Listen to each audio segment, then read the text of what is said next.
হাদিসে বলা আছে হাত থেকে খাবার মাটিতে পড়ে গেলে তা তুলে নিয়ে পরিষ্কার করে খেতে, কিন্তু অন্যদিকে বিজ্ঞান বলছে খাবার মাটিতে পড়ার 1 সেকেন্ডের মধ্যেই লাখ লাখ ব্যাকটেরিয়া খাদ্যে প্রবেশ করে। তাহলে কোনটা সত্য, ধর্ম নাকি বিজ্ঞান, নাকি ছোটবেলা থেকে শোনা ওই 5 সেকেন্ড রুল?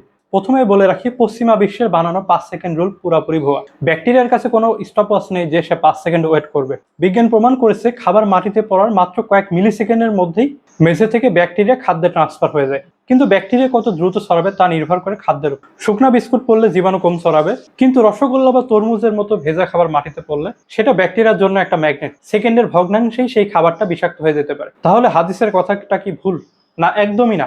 হাদিসে বলা আছে খাবার মাটিতে পড়লে তা তুলে নিয়ে পরিষ্কার করে খেতে, অর্থাৎ হাদিসে কিন্তু কখনোই ময়লা বা ব্যাকটেরিয়া যুক্ত খাবার খাওয়ার কথা বলা হয়নি। সায়েন্সও ঠিক একই কথাই বলছে, খাবার পড়লে ব্যাকটেরিয়া লাগবেই, তাই হয় সেটা ধুয়ে বা পরিষ্কার করে খেতে হবে, না হলে সেই অংশটুকু ফেলে দিয়ে বাকি অংশটুকু খেতে হবে। অর্ধেক তথ্য জেনে বিভ্রান্ত হবেন না, লজিক দিয়ে দুনিয়াকে বুঝতে আজই যুক্ত হন বিয়ন্ড বুকসের সাথে।